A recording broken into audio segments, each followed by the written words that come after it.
এসো ইলম শিখি, এসো ইলম শিখি, এসো ইলম শিখি, এসো ইলম শিখি। আলহামদুলিল্লাহি রাব্বিল আলামিন ওয়াসসালাতু ওয়াসসালামু আলা সাইয়্যিদিল মুরসালিন আম্মা বা'দু ফাআউযু বিল্লাহি মিনাশ শাইতানির রাজীম। বিসমিল্লাহির রহমানির রহিম। আসসালাতু ওয়াসসালামু আলাইকা ইয়া রাসূলাল্লাহ ওয়া আলা আলিকা ওয়া আসহাবিকা ইয়া হাবিবাল্লাহ। আসসালাতু ওয়াসসালামু আলাইকা ইয়া নবিয়াল্লাহ ওয়া আলা আলিকা ওয়া আসহাবিকা ইয়া নূরাল্লাহ। মাদানী চ্যানেলের দর্শক, অনুষ্ঠান আকীদা ও মতাদর্শে আপনাদের স্বাগতম জানাচ্ছি। আল্লাহ রাব্বুল আলামিন আমাদের সকলকে যথার্থ আকীদার উপরে ইস্তিকামত দান করুন। আকীদা যথার্থ হওয়া এটা অনেক গুরুত্বপূর্ণ এবং জরুরি। যত বেশি ব্যক্তি আকীদার মধ্যে মজবুত হবেন, তো ইনশাআল্লাহ প্রত্যেক ধরনের ফিতনা থেকে বেঁচে থাকবেন। যুগের ফিতনাসমূহ পূর্বেও ছিল, এখনও আছে, আর ভবিষ্যতে আরও বেশি এগুলো আসতে থাকবে। এই বিষয়টি তো একেবারে স্পষ্ট এবং হাদিসের মধ্যে ওটা বলা হয়েছে। আর কিছু ফিতনার ব্যাপারে এইভাবে বর্ণিত হয়েছে। দাজ্জালের ফিতনা যেটা কিয়ামতের পূর্বে হবে এটা বর্ণনা করা হয়েছে, সেটাও রয়েছে।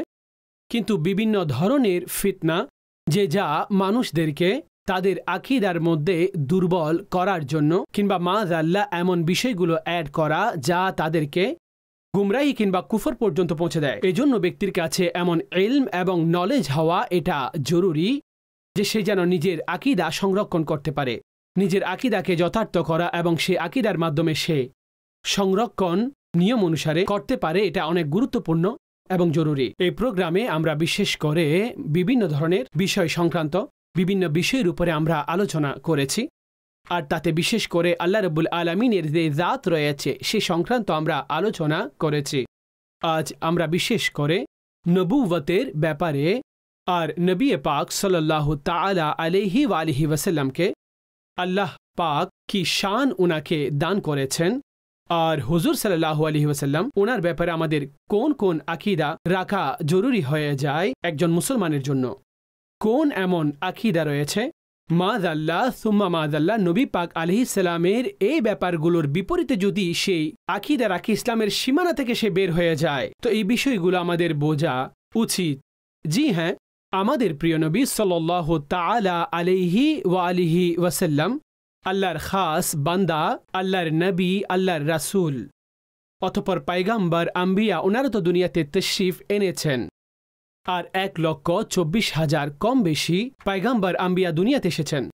তাদের মধ্যে অনেক এমন যে যারা রাসূল হয়েছেন তাদের সংখ্যা কিছুটা 300 থেকে অধিক।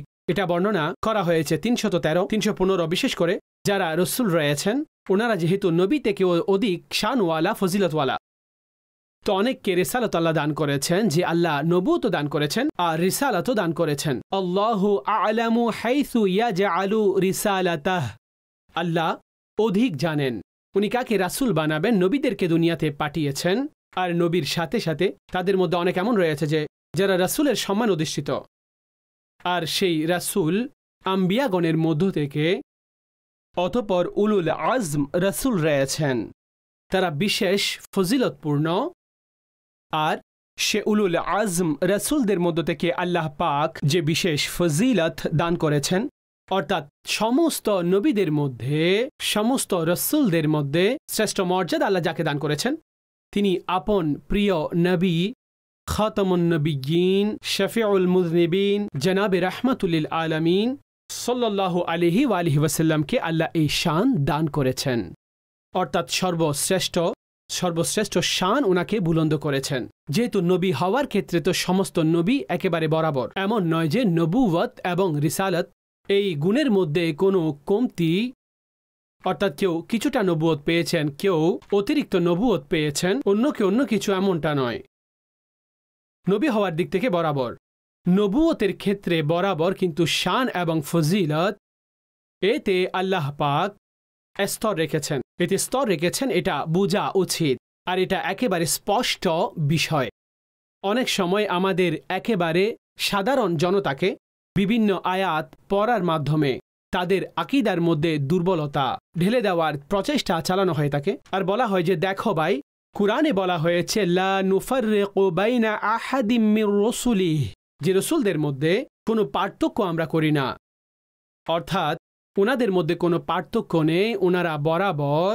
এটা কোরআনে আছে, একেবারে এমন কোরআনে আছে। কিন্তু কোরআনে পাকের একটি আয়াতের উপরে ঈমান, একটি আয়াতকে স্বীকার করা এবং আরেকটি আয়াত কি তাহলে আমরা ছেড়ে দিব? তাহলে কি সে আয়াতগুলোর দিকে আমরা দেখব না? যদি আমি প্রশ্ন করি তাহলে মুসলমানের বাচ্চারাও এই জবাব দিয়ে দিবেন। জিজ্ঞেস করা হবে, বাবা তৃতীয় পারা কোন আয়াত দ্বারা শুরু হয়? তো বাচ্চারাও বলে দিবেন, তিলকার রসুলু ফদ্দালনা বা'দাহুম আলা বা'দ। ওনারা সেই রাসূলগণ যে আল্লাহ ইরশাদ করছেন, আমি একে অন্যের উপরে ফজিলত দান করেছি। রাসূলগণের ব্যাপারে বলা হয়েছে, আমি একে অন্যের উপর ফজিলত দিয়েছি, মর্যাদা দান করেছি। তো এক আয়াতে বলা হচ্ছে আমি ফজিলত দান করেছি, দ্বিতীয় আয়াতে বলা হচ্ছে এদের মধ্যে আমি পার্থক্য করি না। তাহলে কি আপনি মাদাল্লাহ এটা বলবেন যে কোরআনের মধ্যে দুই আয়াতকে সামনে রাখলে মাঝখানে ঝগড়া উঠে আসবে? আর কোরআনের পাকের মধ্যে এমন কোনো ঝগড়া নেই যার একটি আয়াত একটি কথা বলছে, দ্বিতীয় আয়াত অন্য কথা বলছে। এটি তার আপন উদ্দেশ্যের মধ্যে যথার্থ, অন্যটিও তার আপন উদ্দেশ্যের মধ্যে যথার্থ। তো উলামায়ে আহলে সুন্নাত এটা যে ব্যাখ্যা করেন সেই সমস্ত তাফসীর যেগুলো মুফাসসিরিনে কিরামগণ বর্ণনা করেছেন, যে এখানে যে তিলকা রসুলু ফদ্দালনা বা'দাহুম আলা বা'দ, এটা ফজিলতের অংশ। আর ওই যে আয়াত লা নুফাররিকু বাইনা আহাদিম মির রাসূলিহি, যে রাসূলদের মধ্যে পার্থক্য নেই, তো সেখানে উদ্দেশ্য হচ্ছে যে নবী হওয়ার ক্ষেত্রে বরাবর, রাসূল হওয়ার ক্ষেত্রে ওনারা বরাবর। এমন নয় যে কাউকে নবুয়ত কম দিয়েছেন, কাউকে নবুয়ত বেশি দিয়েছেন, এমনটা নয়। তো নবী এবং রাসূল হওয়ার মধ্যে ওনারা বরাবর। কিন্তু যখন ফজিলতের কথা আসে তখন একে অন্যের উপরে ফজিলত দান করেছেন। এটা তো কুরআন বর্ণনা করেছেন যে একে অন্যের উপর ফজিলত দান করেছেন। আর প্রিয় নবী সাল্লাল্লাহু আলাইহি ওয়াসাল্লামের ফজিলত এবং শান, সুবহানাল্লাহ, সেটা তো সম্পূর্ণ কুরআন আপনি পড়তে থাকুন তো আপনার অনুমান হবে যে আল্লাহ পাক হুজুর আলাইহিস সালামের শান এবং মর্যাদাকে কোন বিবেচনায় বর্ণনা করেছেন। অন্যান্য আম্বিয়াকে নির্ধারিত কোনো জাতি কিংবা শহর এর জন্য নির্ধারণ করেছেন। জনাবে রাসূলুল্লাহ সাল্লাল্লাহু আলাইহি ওয়াসাল্লামকে যখন প্রেরণ করা হয়েছে তখন ইরশাদ করা হয়েছে, ওয়ামা আরসালনাকা ইল্লা রাহমাতাল লিল আলামিন, আপনাকে সমস্ত জাহানের রহমত করে পাঠানো হয়েছে। ওয়ামা আরসালনাকা ইল্লা কাফাতান লিন-নাসি বাশীরান ওয়া নাযীরা, আগেরকার নবীদেরকে নির্ধারিত কোনো এলাকা, গোত্র, শহর তাদের জন্য নির্ধারণ করা হয়েছে, কিন্তু বলে দেওয়া হয়েছে, হে মাহবুব আপনাকে তো সমস্ত মানুষের জন্য বশীর এবং নযীর, বাশারত সুসংবাদ দানকারী, নযীর ভীতি প্রদর্শনকারী হিসেবে পাঠানো হয়েছে। হুজুর সাল্লাল্লাহু তাআলা আলাইহি ওয়া আলিহি ওয়াসাল্লাম, ওনাকে আল্লাহ সমস্ত নবী এবং পয়গম্বরদের উপরে ফজিলত দান করেছেন। আর হুজুর না হলে কিছুই হতো না। জি হ্যাঁ, নবী পাক সাল্লাল্লাহু আলাইহি ওয়াসাল্লামের হাস্তি তো সেই হাস্তি যে অন্যান্য আম্বিয়াগণের কাছ থেকেও আল্লাহ একটি মিসাক অর্থাৎ একটি অঙ্গীকার নিয়েছিলেন। ওয়াইদ আখাযাল্লাহু মিসাকান নাবিয়্যিন, স্মরণ করুন মেহবুব সেই সময় যখন আল্লাহ তাদের কাছ থেকে ওয়াদা নিয়েছিলেন কি, লামা আতাইতুকুম মিন কিতাবিন ওয়া হিকমা, যে তোমাদের অবশ্যই আল্লাহ কিতাব এবং হিকমত দান করবেন।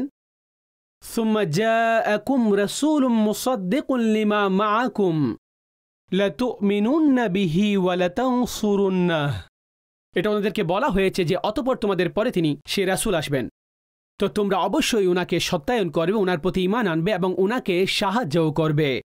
তো এই যে বর্ণনা করা হচ্ছে এটা আম্বিয়াগণের কাছ থেকে একটি ওয়াদা নেওয়া হয়েছে, আম্বিয়াগণের কাছ থেকে একটি ওয়াদা নিয়েছেন।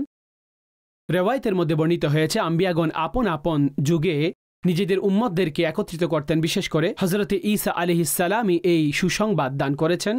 ওয়া মুবাশশিরাম বিরাসূলি ইয়াতি মিন বা'দি ইসমুহু আহমদ, যে ঈসা আলাইহিস সালাম এই সুসংবাদ দিয়েছেন। কি সুসংবাদ দিয়েছেন?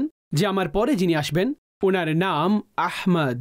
সুবহানাল্লাহ, রাসূলুল্লাহ সাল্লাল্লাহু আলাইহি ওয়াসাল্লামের আসমানের উপরে নাম আহমদ, জমিনের মধ্যে মুহাম্মদ সাল্লাল্লাহু আলাইহি ওয়া আলিহি ওয়াসাল্লাম। আর হুজুর আলাইহিস সালাম নিজে এটা ইরশাদ করেছেন যে আমি সেই জন যে যিনি ইব্রাহিম আলাইহিস সালামের দোয়া, অর্থাৎ তিনি মক্কায়ে মুকাররমার জন্য দোয়া করেছেন, সে দোয়ার মধ্যে এটা ছিল যে তাদের মধ্য থেকে কোনো রাসূল প্রেরণ করুন যিনি তাদেরকে শিক্ষা দিবেন এবং হিকমত শিখাবেন। তো রাসূলুল্লাহ সাল্লাল্লাহু তাআলা আলাইহি ওয়া আলিহি ওয়াসাল্লামের হকে আল্লাহ এই দোয়া কবুল করলেন। হুজুর ইরশাদ করেন, আমি ইব্রাহিম আলাইহিস সালামের সেই দোয়া আর আমি ঈসা আলাইহিস সালামের সেই সুসংবাদ, অর্থাৎ সেই সুসংবাদ আমার ব্যাপারে যেটা ঈসা আলাইহিস সালাম সুসংবাদ দিয়েছিলেন। আর রওয়ায়াতে বলা হয়েছে হযরত ঈসা আলাইহিস সালামকে যেটা বলা হয়েছিল যে মুহাম্মদ সাল্লাল্লাহু আলাইহি ওয়াসাল্লামের উপরে ঈমান আনো আর হুকুম দিন কাকে যে আপন কওমকে হুকুম দিন যারাই উনার যুগ পাবে তারা যেন তার উপর ঈমান আনেন, ওনার উপর ঈমান আনয়ন করেন। তো এইভাবে নবীগণ এক ধরনের ডিউটি এবং জিম্মাদারি পালন করেছেন যে নবী আখির জামা পর্যন্ত তোমাদের মধ্যে যে কেউ ওনার যুগ পাবে তো এইভাবে জিদ করে যেন থেকে না যায় যে আমরাও তো পূর্ববর্তী কোনো নবীদের উপরে এভাবে ঈমান রাখি না, বরং সেই নবীদের শিক্ষা এবং পায়গাম এটা ছিল যে এখন সেই বিষয়টি ছেড়ে দিয়ে নিজেই রাসূলুল্লাহ সাল্লাল্লাহু আলাইহি ওয়াসাল্লামের উম্মত হয়ে যাওয়া, ঈমান আনয়ন করা আর ওনার শরীয়তকে ফলো করা, পূর্ববর্তী শরীয়তকে মওকুফ করে দেওয়া, ছেড়ে দেওয়া। অর্থাৎ এটা ঈমানিয়তের চাহিদা ছিল। এই জন্য তাদেরকে এইভাবে বলা হয়েছে যে তোমরা তোমাদের কিতাব খুলে দেখে নাও, তাওরাতের মধ্যে পড়ো, ইনজিলের মধ্যে পড়ো, এতে হুজুর আলাইহিস সালামের গুণাবলী বর্ণিত হয়েছে। তো নবী পাক সাল্লাল্লাহু আলাইহি ওয়া আলিহি ওয়াসাল্লামের সত্যায়ন করা, মেনে নেওয়া, সম্পর্ক রাখা, আল্লাহ পাক নিজেই এই আম্বিয়াগণকে নবুয়ত দান করেছেন, কিতাব এবং হিকমত ওনাদেরকে দান করেছেন। এটা হুজুর আলাইহিস সালামের সাদকা। আর হাদিসে কুদসির মধ্যে তো এটা বলা হয়েছে যদি উনাকে সৃষ্টি করা না হতো তো আদমকেও সৃষ্টি করা হতো না, না জমিন না আসমান কিছুই বানাতেন না, না জান্নাত না দোজখ। এই সমস্ত শৃঙ্খলা যে সাজানো হয়েছে এই জন্য যে আল্লাহ আপন হাবিব আলাইহিস সালামকে দুনিয়ার মধ্যে প্রেরণ করবেন আর অতঃপর খতমে নবুওয়াতের সেই তাজ উনাকে দান করলেন যে এখন কিয়ামত পর্যন্ত শরীয়ত থাকবে। তো শুধুমাত্র সেটা নবী পাক সাল্লাল্লাহু আলাইহি ওয়াসাল্লামের শরীয়তই থাকবে। এখন আর কোনো নবী আসবেন না, অন্য কোনো নবী আসবেন না।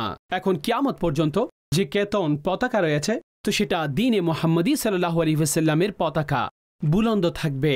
এই বিশেষ শানও উনাকে দান করেছেন, অন্যান্য ফজিলত তো দিয়েছেন। আর যদি অন্যান্য ফজিলত সমূহ আমরা বর্ণনা করতে যাই, উনাকে রাহমাতুল লিল আলামিনের গুণাবলী দান করেছেন, উনাকে খাতামুন নবিয়্যিন বানানো হয়েছে, নবুয়তের ধারাবাহিকতা ওনার মাধ্যমে সমাপ্ত করা হয়েছে। আর দর্শকবৃন্দ, এই আকীদা দ্বীনের প্রয়োজনীয় বিষয়সমূহের অন্তর্ভুক্ত। জি হ্যাঁ, যখনই আপনারা আকীদার কথা শুনেন তো কিছু বিষয় এমন রয়েছে যে যার সম্পর্ক আহলে সুন্নতের প্রয়োজনীয় বিষয়ের সাথে সম্পৃক্ত, কিছু বিষয় এমন রয়েছে যে যেগুলোর সম্পর্ক আহলে সুন্নতের অভ্যাসের সাথে সম্পৃক্ত, আহলে সুন্নতের নিদর্শনের অন্তর্ভুক্ত। আর কিছু বিষয় এমন রয়েছে যেগুলোর সম্পর্ক দ্বীনের প্রয়োজনীয় বিষয়ের সাথে রয়েছে। দ্বীনের প্রয়োজনীয় বিষয়সমূহের মধ্য থেকে কোনো একটিও অস্বীকার করা এটা ব্যক্তিকে ইসলামের সীমানা থেকে বের করে দেয় আর সেই সমস্ত বিষয়সমূহের উপরে ঈমান আনা যা দ্বীনের প্রয়োজনীয় বিষয়। আর দ্বীনের প্রয়োজনীয় বিষয় যেভাবে আমরা আকীদা রাখি আল্লাহ রয়েছেন আর তিনি একক, এখন এটা দ্বীনের প্রয়োজনীয় বিষয়ের অন্তর্ভুক্ত। মাযআল্লাহ যদি কেউ আল্লাহ ছাড়া অন্য কাউকেও মানে যে যেভাবে আল্লাহ ইবাদতের যোগ্য এভাবে অন্য কাউকে ইবাদতের যোগ্য মনে করা, তো এটা কি ছিল? এটা দ্বীনের প্রয়োজনীয় বিষয়কে অস্বীকার আর এটা কুফরি। আল্লাহ রয়েছেন আর একক, ওয়াহদাহু লা শরীক, তিনি ইবাদতের যোগ্য, উনি ছাড়া আর কেউ সেই শানওয়ালা নন। রব তাবারক ওয়া তাআলা তিনি কারো মুখাপেক্ষী নন, সমস্ত সৃষ্টি আল্লাহর বারেগাহের মুখাপেক্ষী। তো এটা আল্লাহর উলুহিয়তের ব্যাপারে যে আকীদা রাখা যতটা গুরুত্বপূর্ণ, এটা এতটাই গুরুত্বপূর্ণ এই আকীদা যে জনাবে রাসূলুল্লাহ সাল্লাল্লাহু আলাইহি ওয়া আলিহি ওয়াসাল্লাম ওনাকে খাতামুন নবিয়্যিন মানা।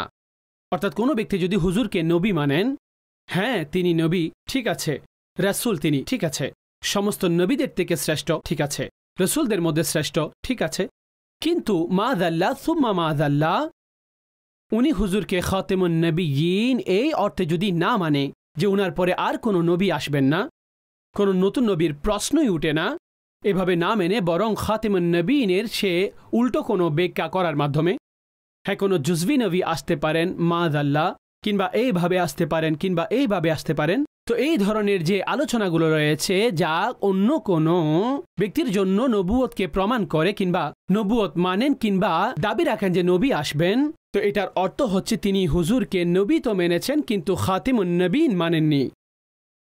আর রাসূলুল্লাহ সাল্লাল্লাহু আলাইহি ওয়াসাল্লাম পর্যন্ত এসে আল্লাহ নবুয়তের ধারাবাহিকতাকে বন্ধ করে দিলেন। বললেন নিঃসন্দেহে নবুয়ত এবং রিসালাত এগুলো মুনকাতে শেষ হয়ে গেছে।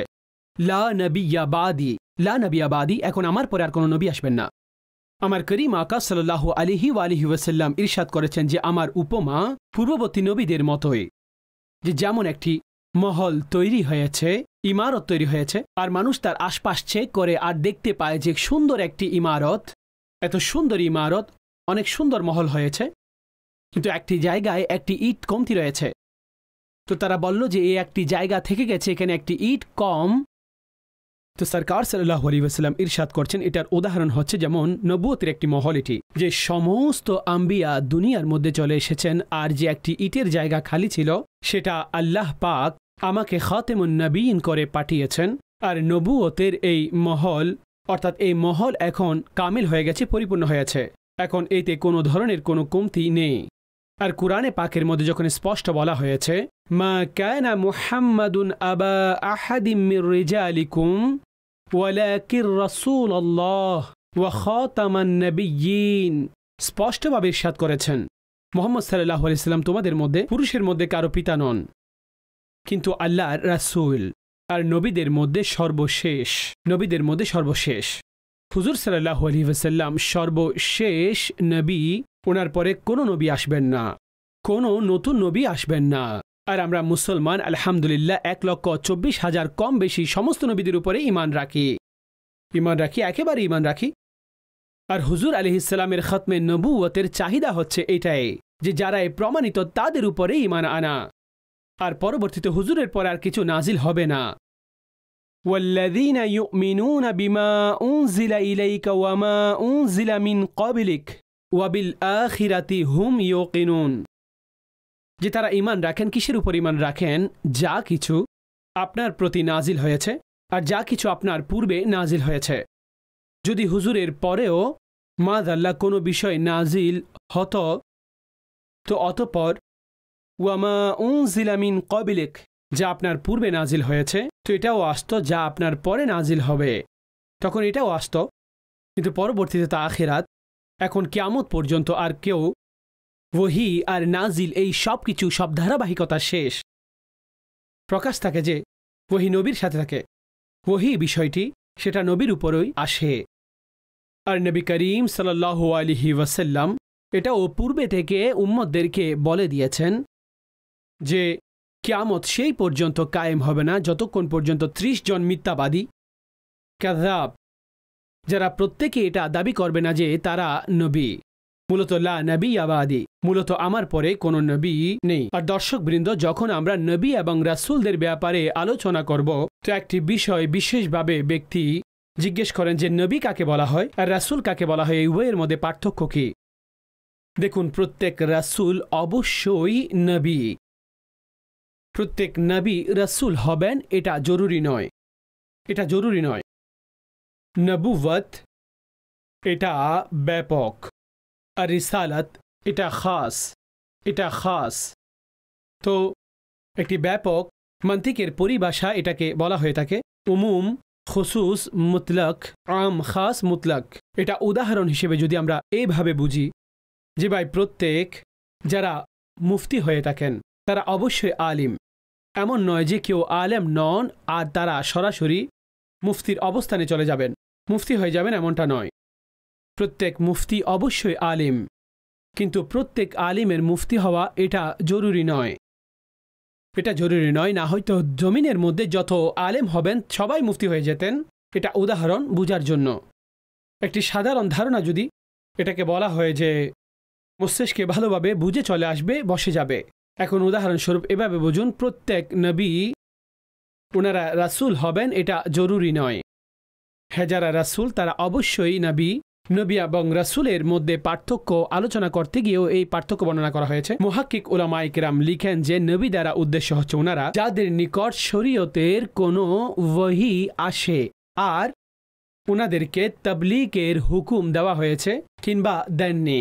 তাবলীগের হুকুম দিয়েছেন কিংবা দেননি, ওহী আসে, যে কোনো শরীয়তের ওহী আসে, কিন্তু রাসূল তারা হয়ে থাকেন যাদেরকে ওহীর সাথে সাথে তাবলীগের নির্দেশও দেওয়া হয়েছে। কাফেরদেরকে গিয়ে তারা তাবলীগ করেন, কাফেরদেরকে গিয়ে তাবলীগ করেন, তো রাসূল এর মধ্যে আরও অধিক বৈশিষ্ট্য রয়েছে। এমনিতে তো আল্লাহর সমস্ত নবী শানওয়ালা, কিন্তু নবীগণের চাইতেও বেশি শানওয়ালা সেই রাসূলগণ। আর রাসূলদের মধ্যেও উলুল আজম রাসূল রয়েছেন। উলুল আজম রাসূলদের মধ্যেও আমাদের প্রিয় নবী সাল্লাল্লাহু আলাইহি ওয়া আলিহি ওয়াসাল্লামের শান, এটা হুজুরের শান। তো এই পার্থক্য যে নবী যাদের কাছে ওয়াহী তো আসে, কিন্তু তাবলীগের অর্থাৎ কাফিরদের কাছে গিয়েও তাবলীগের হুকুম পেয়েছেন কিংবা পাননি। আর রাসূল হচ্ছেন তিনি যিনি ওয়াহীর সাথে সাথে এই তাবলীগেরও হুকুম দেওয়া হয়েছে, আল্লাহর পক্ষ থেকে হুকুম দেওয়া হয়েছে। আর এটাই হচ্ছে কারণ আমরা এতজন আম্বিয়া কেরাম আলাইহিমুসসালাম ওনাদের ঘটনা বলি আমরা পরে থাকি কিভাবে গিয়ে আল্লাহর যারা উলুল আজম রাসূল রয়েছেন ওনাদের যে ওয়াকিয়াসমূহ আমরা পড়ি, হযরতে ইব্রাহিম আলাইহিসসালাম, হযরতে নূহ আলাইহিসসালাম, হযরতে মূসা আলাইহিসসালাম, ঈসা আলাইহিসসালাম, নবী পাক সাল্লাল্লাহু আলাইহি ওয়া আলিহি ওয়াসাল্লামের রাত, ওনাদের ব্যাপারে যখন আমরা পড়ে থাকি কিভাবে তারা কাফেরদেরকে মোকাবেলা করেছেন আর তাবলীগ করেছেন আর শিরক থেকে বাঁচিয়ে রাখার জন্য হুজুর সাল্লাল্লাহু আলাইহি ওয়াসাল্লাম এবং অন্যান্য আম্বিয়াগণ কত সংখ্যক কুরবানি দিয়েছেন। হযরতে ইব্রাহিম আলাইহিসসালাম আর হযরতে নূহ আলাইহিসসালাম 950 বছর তিনি তাবলীগ করেছেন, 950 বছর, কিন্তু ঈমান অল্প সংখ্যক লোকের এনেছেন, 100 জনও পূর্ণ হয়নি। আর তাদেরকেই কিশতিয়ে নূহের মধ্যে আরোহণ করানো হয়েছে আর বাকিরা উঠতে পারেননি। আমাদের প্রিয় নবী সাল্লাল্লাহু আলাইহি ওয়াসাল্লাম ইরশাদ করেন যে পূর্ববর্তী নবীদেরও তাবলীগের বিষয়ে কষ্ট পেতে হয়েছে, কিন্তু যত বেশি আমাকে কষ্ট দেওয়া হয়েছে অন্য কাউকে এতটা কষ্ট দেওয়া হয়নি। তো তিনি এইভাবে দৃঢ়তার সাথে, বরং পাহাড় সম দৃঢ়তার সাথে তিনি ছিলেন আর তিনি এই তাবলীগের কাজ করেছেন। অতঃপর 13 বছর মক্কি জীবন এবং পরবর্তীতে মাদানী জীবন আর সমস্ত পৃথিবীতে তিনি ওনার এই পায়গাম পৌঁছে দিয়েছেন। এখন যতদিন কিয়ামত হবে না শানে রিসালতি বর্ণনা হতে থাকবে, হুজুরের দ্বীনের দিকেই, হুজুরের শরীয়তের মধ্যেই মানুষদেরকে আহ্বান করানো হবে, কেননা এখন আর কোনো নতুন নবী আসবেন না। দ্বিতীয়টি হচ্ছে আহলে সুন্নতের প্রয়োজনীয় বিষয়াদি। কোন বিষয়সমূহ আহলে সুন্নতের প্রয়োজনীয় বিষয়? আর আহলে সুন্নতের প্রয়োজনীয় বিষয়ের মধ্যে যেই বিষয়সমূহের অস্বীকার প্রমাণিত হবে তো ব্যক্তি সুন্নিয়ত থেকে বের হয়ে যাবে, অর্থাৎ পথভ্রষ্টতা, অতঃপর তাদের সেই আহকাম গুমরাহির মধ্যে আসবে। অতঃপর পরবর্তীতে কিছু এমন বিষয় যেগুলো আহলে সুন্নতের নিদর্শনের সাথে, আহলে সুন্নতের অভ্যাসের সাথে সম্পৃক্ত। তো আকাইদের এই বন্টন, আকাইদের এই ডিটেল ব্যাখ্যা, এগুলো আমাদের এইভাবেই বুঝতে হবে। আজকে আমাদের পরিপূর্ণ আলোচনা শানে রিসালত এবং রিসালতের শ্রেষ্ঠত্ব। নবী পাক সাল্লাল্লাহু আলাইহি ওয়াসাল্লাম সমস্ত নবী থেকে, সমস্ত পয়গম্বর থেকে তিনি সর্বশ্রেষ্ঠ। আর হুজুরের খাতেমুন নবিয়্যিন, হুজুরের আকীদায়ে খাতেমুন নবিয়্যিন এই ব্যাপারে কিছু আলোচনা করেছে। কিন্তু হুজুরের জাতের সাথে সম্পৃক্ত এমন অনেক আকীদা রয়েছে যেগুলো আমাদের বোঝা উচিত, বিশেষ করে হুজুর সাল্লাল্লাহু আলাইহি ওয়াসাল্লামের ইলমে গায়বের বিষয়ে, হুজুর সাল্লাল্লাহু তাআলা আলাইহি ওয়া আলিহি ওয়াসাল্লামের শাফাআতের বিষয়ে, হুজুরে আকরাম সাল্লাল্লাহু তাআলা আলাইহি ওয়া আলিহি ওয়াসাল্লামের নূর এবং বশর হওয়ার ভিত্তিতে হুজুর সাল্লাল্লাহু আলাইহি ওয়াসাল্লামের হাজির এবং নাজিরের বিষয়ে, অর্থাৎ যা হুজুর সাল্লাল্লাহু আলাইহি ওয়াসাল্লামের জাতের সাথে সম্পৃক্ত এমন বিষয়াদি, সেগুলো আমাদের প্রত্যেকের পুরো ডিটেল এবং ব্যাখ্যার সাথে সেগুলো শোনাও উচিত, বোঝাও উচিত। ইনশাআল্লাহ এই চেতনার সাথেই এই প্রোগ্রাম পেশও করা হবে এবং এই আকীদার সাথে দলিল সহকারে আলোচনাও উপস্থাপিত হবে। অনুষ্ঠান আমাদের আকীদা ও মতাদর্শ, আপনারা দেখতে থাকুন। আল্লাহ পাক আমাদের সকলকে আমলের তৌফিক দান করুন, আমিন। বিজাহিন নবী আমিন সাল্লাল্লাহু আলাইহি ওয়াসাল্লাম। এসো ইলম শিখি, এসো ইলম শিখি, এসো ইলম শিখি, এসো ইলম শিখি।